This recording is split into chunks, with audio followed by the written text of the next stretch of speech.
अरे भाई, मंदिर कहाँ से बन जाता? कब्रिस्तान की चार दीवारी बनाने से फुर्सत नहीं तो मंदिर कहाँ बना देंगे? वो मंदिर तो उनका बनता ना, भगवान राम का, और उन्हीं को वो काल्पनिक बताते हैं, राम को मानते नहीं है।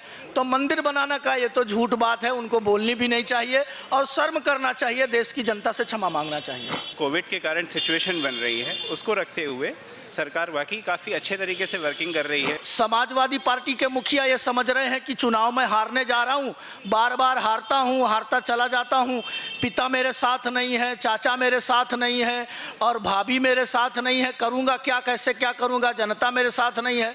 तो वो व्यापार करने और सुख भोगने लंदन जाना चाहते हैं परिवार के साथ। मुझे लगता है जल्दी करना चाहिए उनको। एक बार बहुत बहुत स्वागत है पॉलिटिकल इंडिया में एक बार फिर से आपका। मैं जहाँ पे खड़ी हूँ ये अयोध्या का बीच चौराहा है, बाजार है। अगर मैं कैमरा घुमा के अगर दिखाऊँ तो यहाँ पे अयोध्या का मेन मार्केट है, विधानसभा भी अयोध्या लगता है।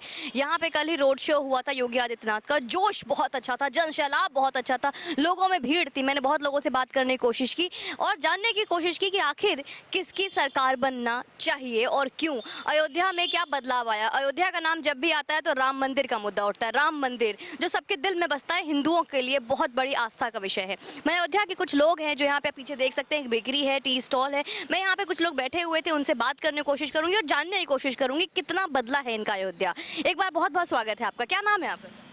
अभिषेक मिश्र। अभिषेक मिश्र जी, एक बात बताइए, कितना बदलाव आया सबसे पहले आपके अयोध्या में? देखिए, सबसे पहले तो अयोध्या में जो बदलाव आया है वो विचारधारा का है। अभी तक विपक्षी दल और ऐसे लोग जो अयोध्या को केवल मुद्दे के रूप में देखते थे, अयोध्या को केवल सांप्रदायिक आधार पर देखते थे, आज भव्य और दिव्य भगवान श्री राम के मंदिर का जो निर्माण प्रारंभ हुआ है उसके बाद पूरी अयोध्या भगवामय हुई है और अयोध्या के साथ साथ उत्तर प्रदेश और पूरे देश में भगवे का रंग गाढ़ा हुआ है।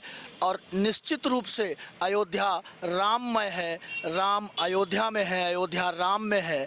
ऐसे ही मुझे लगता है कि भारतीय जनता पार्टी जो अयोध्या सिर्फ राम जब कह रहे हैं अयोध्या में, तो क्या यहाँ पे हिंदू का जो आज जो वोटिंग हो रही है सिर्फ और सिर्फ एक मुद्दा बनाया जा रहा है कि ये बीजेपी जो है धर्म की राजनीति करती है, श्री राम के नाम पे धर्म की राजनीति हो रही है? निश्चित रूप से ये बहुत गलत और निंदनीय है, ऐसा कोई यदि कहता है। भारतीय जनता पार्टी राष्ट्रवाद की बात करती है, सांस्कृतिक राष्ट्रवाद की बात करती है, भारत माता की बात करती है, वंदे मातरम की बात करती है और मैं समझता हूं कि इन चीज़ों के मध्य ही भगवान श्री राम है। राम हमारी आस्था के केंद्र बिंदु हैं, प्रतीक हैं। हमारा पॉलिटिकल एजेंडा राम मंदिर नहीं है, राम मंदिर हमारी आस्था का प्रतीक है और उस आस्था की प्रतीक के लिए, भव्य दिव्य राम मंदिर के निर्माण के लिए हमारी सरकार के संकल्प ने जो किया है वह प्रतिमान रूप से दिव्य और भव्य राम मंदिर के निर्माण के रूप में दुनिया के सामने है। अच्छा अभिषेक जी, एक बात बताइए, अभी अभी डिम्पल यादव ने बताया योगी आदित्यनाथ जो वस्त्र पहनते हैं लोहे में लगी हुई जंग का रंग उनका वस्त्र है। मतलब अगर देखा जाए तो जितने भी सनातनी इस तरीके से जो संत समाज है उनको लेकर उन्होंने एक बहुत बड़ी टिप्पणी कर दी है कि उनके वस्त्र जिसे लोग भगवा कह के बहुत ज़्यादा सम्मान देते हैं, आज उसी के ऊपर उन्होंने एक सूचक बना दिया, एक सवाल उठाया है। देखिए, महिला है, मैं उनके ऊपर कोई तल्ख टिप्पणी नहीं करना चाहता। मेरे मन में जो है वो जबान पर नहीं आ सकता उनके लिए, लेकिन क्रोध बहुत है ऐसा सुन करके कि भगवा के विषय में उनकी सोच क्या है और उनकी जो सोच भगवा के बारे में है उसका जवाब उनके पूरे परिवार को जनता जनार्दन उत्तर प्रदेश की देने वाली है। और मुझे लगता है आपने अभी मीडिया में चर्चा सुनी होगी, देखा भी होगा कि लंदन का टिकट कराया जा रहा है तो पति पत्नी और दोनों बच्चे मुझे लगता है बहुत जल्दी लंदन जाएंगे। लेकिन ये लंदन के टिकट की बात हमने सुनी है और हमने ये बात प्रयागराज में भी जब हम कुछ लोगों से बात करे तो वहाँ भी समझ में आया। तो ये लंदन के टिकट का क्या राज क्या है सर, कहाँ से खुलकर आया है लंदन टिकट की बातें? देखिए, समाजवादी पार्टी के लोग आपस में बात कर रहे थे, ऑडियो वायरल हुआ, वो चैनल्स पे आए, दुनिया के सामने आए कि साहब वो समाजवादी पार्टी के मुखिया ये समझ रहे हैं कि चुनाव में हारने जा रहा हूँ, बार बार हारता हूँ, हारता चला जाता हूँ, पिता मेरे साथ नहीं है, चाचा मेरे साथ नहीं है और भाभी मेरे साथ नहीं है, करूँगा क्या, कैसे क्या करूँगा, जनता मेरे साथ नहीं है। तो वो व्यापार करने और सुख भोगने लंदन जाना चाहते हैं परिवार के साथ। मुझे लगता है जल्दी करना चाहिए उनको। अयोध्या की अगर बात करूं, अभी अयोध्या में हूं, कार सेवक की बातें हमेशा उठकर आती है। जिस तरीके से कार सेवकों पे गोली चलाई गई थी, क्या लगता है इस बार इस चुनाव में उसका फिर असर दिखेगा? देखिए, मैं आपको बताऊं, भगवान श्री राम के भव्य दिव्य मंदिर निर्माण के लिए जिन हुतात्माओं ने अपनी आहुति दिया है, जिन लोगों ने जो लोग शहीद हुए हैं, ऐसे कारसेवकों को मैं आपके चैनल के माध्यम से नमन करता हूं और जिन्होंने उन पर गोलियां बरसाने का काम किया है। उनका ही बेटा आज यहाँ रोड शो करने आया था और मुझे लगता है कि कम से कम अयोध्या की जनता ने तो उनको नकार दिया है। दूर दराज से लोगों को बुलाकर और लोगों को खड़ा करके इस प्रकार का रोड शो करने का प्रयास कर रहे थे, जिसको अयोध्या की जनता ने नकार दिया है। दूसरा विषय, आपके चैनल के माध्यम से मैं यह संदेश देना चाहता हूं कि एक तरफ तो भारतीय जनता पार्टी की पदयात्रा रोड शो थी, जिसमें मुलायम सिंह यादव की छोटी बहन अपर्णा यादव आती हैं, पहले रामलला का मत्था टेकती हैं, बहू रामलला का दर्शन करती हैं, बजरंग बली को मत्था टेकती हैं, उसके बाद विजय रथ पर सवार होती हैं। दूसरी तरफ कारसेवकों की हत्यारी पार्टी के सुप्रीमो अखिलेश यादव आते हैं।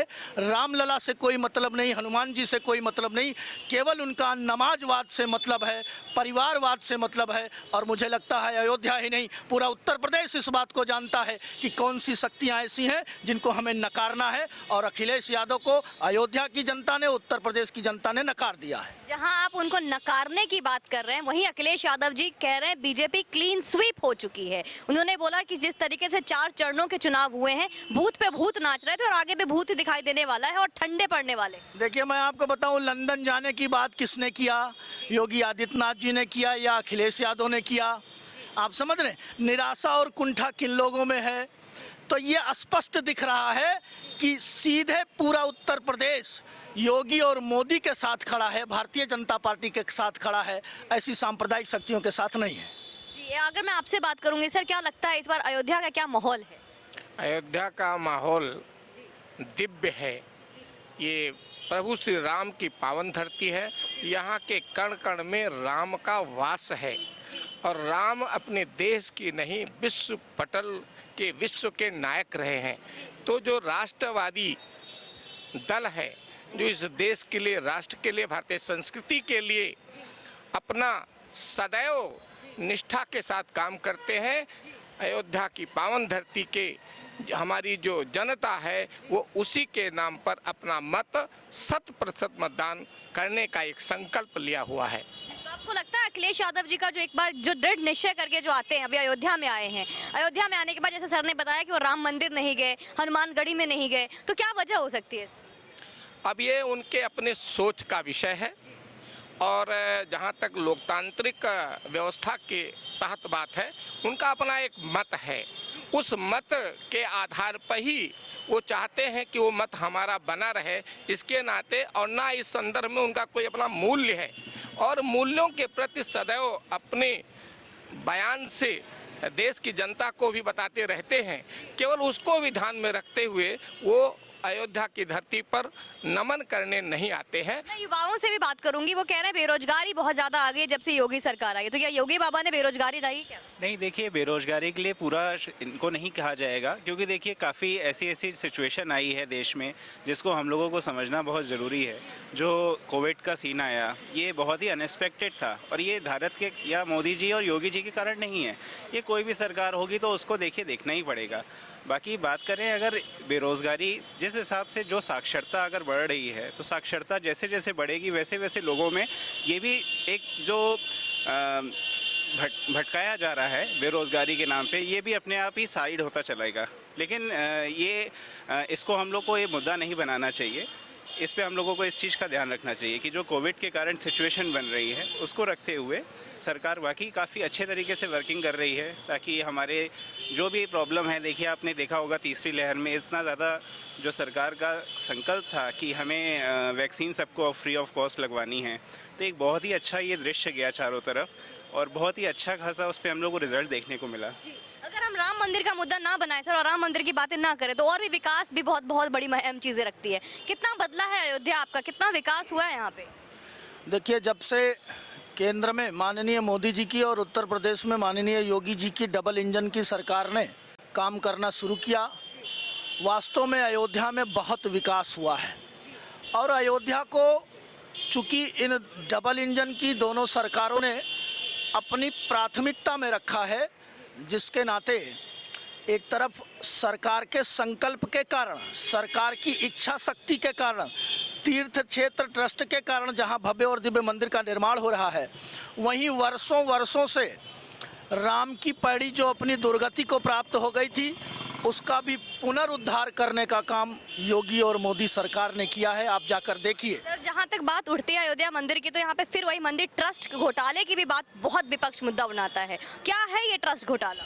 देखिए, इस प्रकार की कहीं कोई बात नहीं है, लेकिन जिन लोगों को केवल शिकवा करनी है, शिकायत करनी है, दूसरे में कमियां निकालनी है, ऐसे लोगों ने एक बवंडर खड़ा करना शुरू किया। और वास्तव में जो राम विरोधी हैं, जिन्होंने राम को काल्पनिक कहा, जिन्होंने मंदिर निर्माण का विरोध किया, जिन्होंने कारसेवकों की हत्याएं कराई, ऐसी ताकतें और ऐसी शक्तियां ही राष्ट्र को तोड़ने के लिए, लोगों को भ्रम में डालने के लिए, समाज को दूसरी दिशा में ले जाने के लिए इस प्रकार का एक षड्यंत्र रचा। लेकिन इस षड्यंत्र को निश्चित रूप से जितनी भी समझिए कि आप ये जांच एजेंसियां हैं और ये सत्य प्रतिष्ठान से जितने सारे लोगों ने इस पर देखा है, उन्होंने यह समझा है कि कहीं कोई घोटाला नहीं है और सीधे दिव्य और भव्य राम का मंदिर बन रहा है। और उस मंदिर में अपनी पुष्पांजलि देने के लिए सभी अपने स्वयंसेवक काम कर रहे हैं। एक आखिरी सवाल पूछूंगी मैं। जिस तरीके से अखिलेश यादव जी ने कहा कि चुनाव के वक्त में सिर्फ ईंट लगाने का काम कर रही है योगी और बीजेपी सरकार, चुनाव का वक्त आया है तो सिर्फ यहाँ पे ईंट लगाने का काम कर रही है बीजेपी सरकार। अगर हमारी सरकार होती तो मंदिर बन गया होता। अरे भाई, मंदिर कहाँ से बन जाता? कब्रिस्तान की छार दीवाली बनाने से फुर्सत नहीं तो मंदिर कहाँ बना देंगे? वो मंदिर से तो बहुत दूर है। मंदिर तो उनका बनता ना, भगवान राम का, और उन्हीं को वो काल्पनिक बताते हैं, राम को मानते नहीं हैं। तो मंदिर बनाना का ये तो झूठ बात है, उनको बोलनी भी नहीं चाहिए और शर्म करना चाहिए, देश की जनता से क्षमा मांगना चाहिए।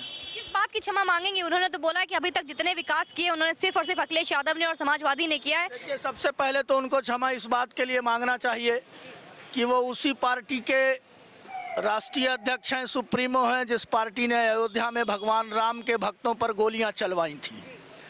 गोलियां चलवाने के बाद अयोध्या वो आए, रामलला का दर्शन भी नहीं किए और अयोध्या में उन्होंने इस बात को कहा भी नहीं कि हमारी पार्टी ने, हमारे पिताजी ने अपनी सरकार में राम भक्तों को मरवाने का काम किया था, गोलियां चलवाने का उनके ऊपर काम किया था। मैं देश की जनता जनार्दन से, अयोध्या की नगरी से, राम भक्तों से क्षमा मांगता हूं। इस क्षमा की मैं बात कर रहा हूं कि ये क्षमा उनको मांगनी चाहिए थी, अब उन्होंने नहीं मांगा है। तो मुझे लगता है कि अब ईश्वर ही दंड देने वाले हैं, जनता तो दंड दे ही रही है। बहुत बहुत धन्यवाद आपका।